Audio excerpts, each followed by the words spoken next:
सबसे पहले welcome everyone. So we have Ankit Yadav with us who has scored 589 marks this year and his rank is 2305. Physics में score है 94, chemistry में 155, biology में 340. And सबसे कमाल की बात बताती हूँ, जब लास्ट ईयर अंकित ने नीट एग्जाम दिया था उसके 610 नंबर आए थे, बट 610 पे उसकी रैंक थी 64,000, जिसमें उसे एमबीबीएस कॉलेज नहीं मिला. बट इस साल उसकी रैंक है केवल 2305 और इस बार तो उसे शानदार मेडिकल कॉलेज मिलने वाला है. तो भाई अंकित, कैसी फीलिंग आ रही है ये देखकर? मैम बहुत अच्छा लग रहा है रैंक देख के। पिछली हाँ, बार तो रैंक देख के डिमोटिवेट हो गए थे, इस बार तो सही है। जबकि मार्क्स बहुत अच्छे थे. हाँ जी, पिछली बार अच्छे नंबर थे लेकिन तब भी कॉलेज नहीं मिला। इस बार 20 नंबर कम है लेकिन फिर भी अच्छा कॉलेज मिलने के चांस। तुम्हें क्या लगता है ये अच्छा कि एनटीए ने पिछले साल पेपर इजी किया, चलो जो भी एक्स वाई जेड चीजें हुई, और इस साल पेपर टफ करा और रैंक तुम लोग की ऐसी आई? तुम्हें क्या लगता है which is better, to have a tough paper या to have a easy paper and score good marks but you don't get a good rank? क्या लगता है तुम्हें as a student?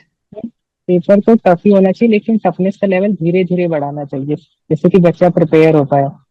Very good. ये बात तुमने बहुत अच्छी कही कि एकदम से this this should not come as a shock to students की एकदम से पेपर देखा और आता हुआ भी बच्चे बहुत भूल गए थे. उसका रीजन ये था कि उन्हें लगा कि ये पेपर तो हमसे सॉल्व हो ही नहीं पाएगा. मैम फिजिक्स में यही लगा था और उसी हाँ. की वजह से ज्यादा मार्किंग हो जाती है और इन फिर नंबर कटने लगता है और आप हम्म. पीछे हो जाते हैं। तो जब आपने बायो का पेपर देखा तो आपको कैसा लगा? मैम उसको देख के ही लग गया था कि पेपर अच्छा है, तो मैंने पेशेंस रख के बायो और केमिस्ट्री तो अच्छे से सॉल्व कर ली। हम्म. लेकिन जैसी फिजिक्स आई ना लास्ट में, तब वहां पैनिक होने लगा। तो आपको कितना टाइम लगा इस साल बायो का पेपर सॉल्व करने में? बायो मेरी बहुत मतलब ठीक थी, मेरे को 40 मिनट्स ही लगे थे बायो में। और हाँ. केमिस्ट्री भी जल्दी हो गई थी। बाकी जितना टाइम था वो फिजिक्स में ही पैनिक करता, पानी पीता रहता बार बार, तब भी अच्छा. सॉल्व नहीं होता। बहुत मुश्किल होता है ना वो समय जब आपको लग रहा है कि मेरा आधा पेपर अच्छा हो गया और जो मेन डिसाइडर सब्जेक्ट है जिसे रैंक डिसाइडर सब्जेक्ट कहते हैं वो उसमें हम पैनिक कर रहे हैं. जी। तो बच्चा, आपकी क्या प्रिपरेशन स्ट्रैटेजी रही? पिछले साल आपके 610 नंबर आए और आपको लगा कि ये नहीं हो पाएगा, मतलब इस रैंक पे. तो फिर हाउ यू प्रिपेयर्ड, कैस क्या रहा कि आपने इस साल चेंज किया कि नहीं इस बार तो मुझे सिलेक्शन लेना ही लेना है? मैम पिछली बार जब 610 स्कोर था तो मैं घर से ही स्टडी करता था, सेल्फ स्टडी। बस यूट्यूब पे आपकी सीरीज देखता था। अच्छा. और उसके बाद इस बार मैंने ये चेंज करा है कि मैंने लाइब्रेरी ज्वाइन करी थी और मैं वहां पे पढ़ता था। तो आपका लाइब्रेरी का क्या स्केड्यूल रहता था? आपने कोई कोचिंग ज्वाइन नहीं किया मतलब था? नो, मैं कोचिंग कोई ज्वाइन नहीं की। यार, तो क्या, तो फिर बताओ, अगर कोई बच्चा बिना कोचिंग के सिलेक्शन ले सकता है, I think you are the perfect guide for it. तो किस तरीके से तुमने प्रिपेयर किया, क्या स्ट्रैटेजी, मतलब क्या समय रहता था, कितने घंटे पढ़ते थे, क्या रिसोर्सेज यूज करते थे, सब कुछ बताओ हमें. जी मैम। हम्म. मैम मैं आपको ये भी बता देना चाहता हूँ कि मेरा 12th में स्कोर 230 था, 230। अच्छा. और फिर मैंने, जी मैम, और उसी के बाद मैंने घर से स्टडी करना स्टार्ट करा, सुबह 7 बजे बैठ जाता था। हाँ. और जब तक हो सके मेरे से 7 से 10 तक मैं बायो पढ़ता था, ओनली एनसीईआरटी। हम्म. और उसके बाद थोड़ा बहुत यूट्यूब से जो भी कंफ्यूजन है उसकी वीडियो देख ली। उसके बाद थोड़ा लंच करा, उसके बाद एक टेस्ट देता था, हर हफ्ते में एक दो। और उसके बाद फिर फिजिक्स करता था, केमिस्ट्री लास्ट में करता था या कभी कभी छोड़ देता था। अच्छा. तो आप कौन कौन से टीचर्स को चूज करते थे ये बताओ आप मुझे, बायो में अगर टफ लग रहा है फिर. बायो में तो मैम गरिमा मैम को ही मैं फॉलो करता था। अच्छा. बाकी फिजिक्स के लिए मैं वेरिएबल वेरिएबल सर से। फिजिक्स के लिए? फिजिक्स के लिए वेरिएबल था, मतलब जो सर मुझे अच्छा. अच्छे लगते थे। अच्छा. और केमिस्ट्री के लिए? केमिस्ट्री के लिए मैम फिजिकल की मुझे जरूरत थी, बस उसके लिए मैंने कर लिया था, मतलब जैसे जैसे सर फॉलो नहीं अच्छा. करे थे। अच्छा. जी मैम। चलो, ये तो बहुत अच्छा लगा कि मुझे ऐसा लगता है कि अगर आपके परफेक्ट सेट ऑफ टीचर्स हैं और आपके पास अच्छे रिसोर्सेज हैं, आपने लाइब्रेरी चूज किया, मुझे लगता है वहां पे आपको काफी फोकस स्टडी टाइम होता होगा, वो आपका काफी प्रोडक्टिव टाइम रहता होगा कि Yes. मैं अपने जोन में हूँ, अपनी किताबों के साथ हूँ. और बेटा फिर आप ये बताइए कि मॉक टेस्ट आपने कब लगाने शुरू किए? कितने मॉक टेस्ट आपने मैम लगाए कि आपको लगा कि हाँ अब मेरा हो सकता है? मैम मॉक टेस्ट तो बहुत सारे लगाए, स्टार्टिंग से ही मैंने इस बार जब प्रिपेयर करा था तो मैं हर रोज ही मॉक टेस्ट देता था, जब से अच्छा. मैंने प्रिपरेशन स्टार्ट करी थी। जी हम्म. मैम। और स्टार्टिंग में बहुत अच्छा स्कोर आता था, लास्ट तक भी अच्छा स्कोर ही आया है। लेकिन जब पेपर देके आया तो कम हो गया स्कोर। फाइव उस टाइम तो नाइनटी आपको लग रहा होगा कि इस बार तो जब 610 में नहीं हुआ तो इस कॉलेज। बार क्या होगा, है ना? अच्छा। तो तो आप बताओ अंकित, जो आपके जो जूनियर्स हैं उनको आप क्या गाइड करना चाहते हो कि अगर आप सेल्फ स्टडी के साथ तैयारी करना चाहते हैं तो ये 5 चीजें आप कर लीजिए तो आपको पक्का है कि सिलेक्शन मिलेगा ही मिलेगा। जैसे होता है कोई बच्चा 12th के जैसे हाँ। एक साल ड्रॉप करता है तो उसको ना फिजिक्स के स्टार्टिंग से फिजिक्स करनी चाहिए, और उसके लिए उसको एस एल अरोड़ा भी ले लेनी चाहिए। एस एल अरोड़ा, उसमें ठीक है हर डन। चीज ब्रीफ में होती है। हम्म। ठीक है। उसमें हर चीज ब्रीफ में होती है, मानता हूँ कि थोड़ा सा ज्यादा ही ब्रीफ हो जाता है, लेकिन कंसेप्ट बिल्ड हो जाता है उससे। हम्म। वो फायदा करेगा। ठीक है। केमिस्ट्री के लिए, फिजिकल के लिए, ऑर्गेनिक, इनऑर्गेनिक, ये बताओ। फिजिकल के लिए तो मैं एनसीईआरटी करता था। ऑर्गेनिक इनऑर्गेनिक के लिए मैं ऑनलाइन जो रिसोर्सेज है उसको यूज करता था। अच्छा। और कौन सी बुक्स यूज करते थे अगर आपको प्रैक्टिस करनी है, क्योंकि देखो एनसीईआरटी में तो मोस्टली थियरी होती है, तो प्रैक्टिस के लिए कोई तो बुक लगाते होंगे आप। फिजिक्स के लिए मैंने डीसी पांडे करी थी, हम्म। उसमें तब भी कम स्कोर आया। और बाकी केमिस्ट्री और बायो के लिए एनसीईआरटी। अच्छा, प्रैक्टिस कहाँ से करते थे, मैं ये पूछ रही हूँ तुमसे। प्रैक्टिस तो मैम डीपीपी आती थी, ऑनलाइन जो भी मटेरियल आता था मैं सारे ही करता था, अच्छा, जैसे वेरिएबल जो प्लेटफॉर्म से कोई होते हैं। ऐसी बुक्स ऑनलाइन ही वगैरह मैं नहीं? पढ़ता था। नो अच्छा। बुक्स में। दैट्स नाइस, दैट्स नाइस कि जो टेलीग्राम पे मुझे लगता है वहां पे कंटेंट जी मिलता नहीं, है, टेलीग्राम से मैं टेलीग्राम बहुत पे ज्यादा बहुत कनेक्टेड। कंटेंट मिलता है। टेलीग्राम हो गया या कहीं और प्लेटफॉर्म हो गया जहां पे आपको फ्री कंटेंट मिल रहा है तो आप उस पे अलर्ट रहते थे पूरा। ठीक है, वेरी नाइस, वेरी नाइस अंकित। तो अभी अभी कैसा फीलिंग आ रहा है, अभी पेरेंट्स का रिएक्शन बताओ जब उन्हें पता लगा कि मार्क्स कम है बट रैंक बहुत अच्छी है, ये कैसा रिएक्शन था घर वालों मम्मी का? तो जैसे मम्मी मेरे से बहुत फ्रेंडली है, तो उन्हें तो मैं समझा देता हूँ कि ये अच्छी रैंक है, अच्छा कॉलेज मिलेगा। लेकिन पापा मेरे ट्रक ड्राइवर है, तो उन्हें ये सब पता नहीं है। अच्छा। तो उन्हें एक चीज पता है कि पिछली बार आपका कम स्कोर था, आपको कॉलेज नहीं मिला, जैसे 610 था। इस बार आपका उससे भी कम स्कोर है, तो आपको कॉलेज कैसे मिल सकता है? झूठ बोल रहे हो आप।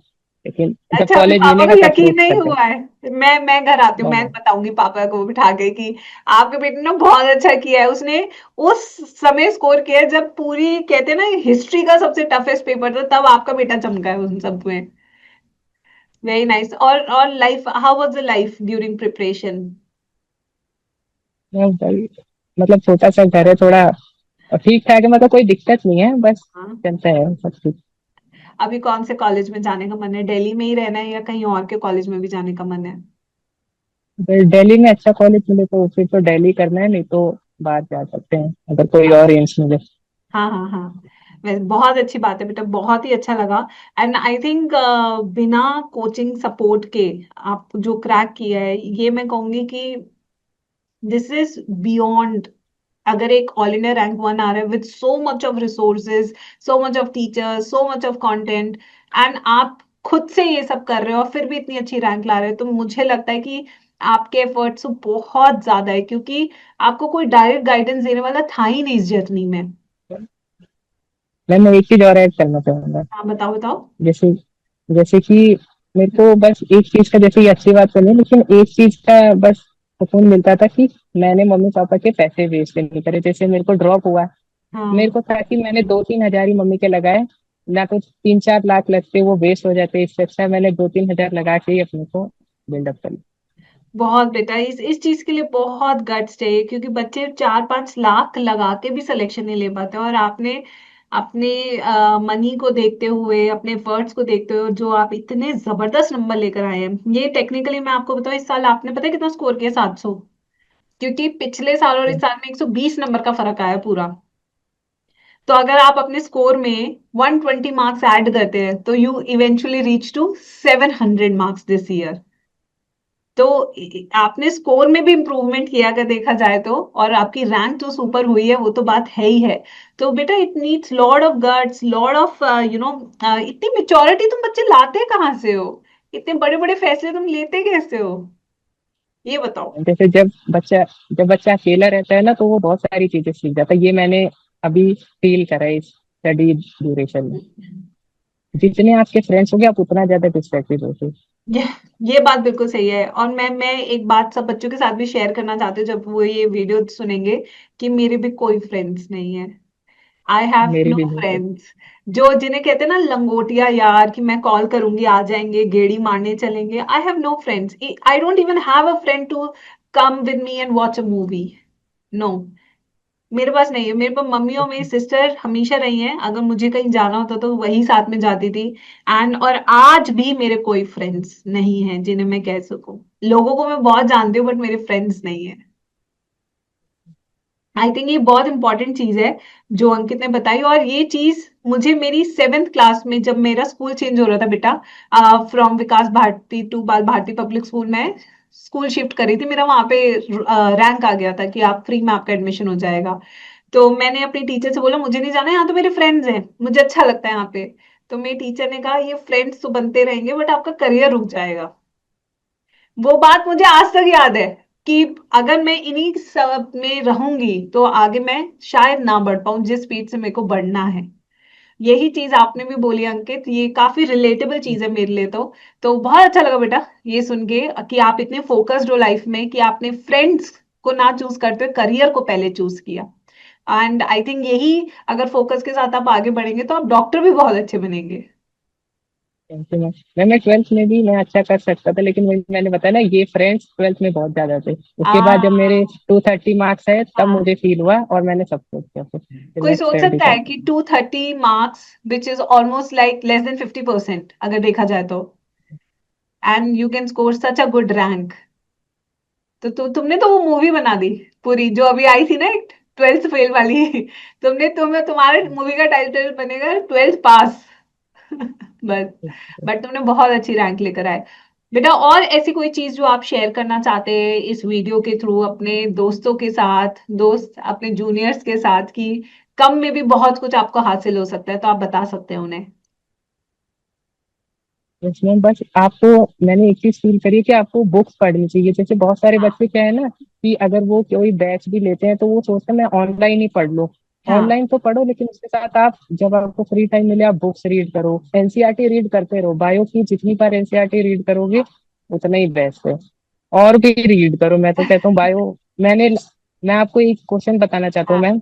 हाँ, जैसे आपने ह्यूमन जीनोम प्रोजेक्ट का वो लास्ट में है ना, कि सबसे ज्यादा क्रोमोसोम कौन से उस पे होते हैं, हाँ।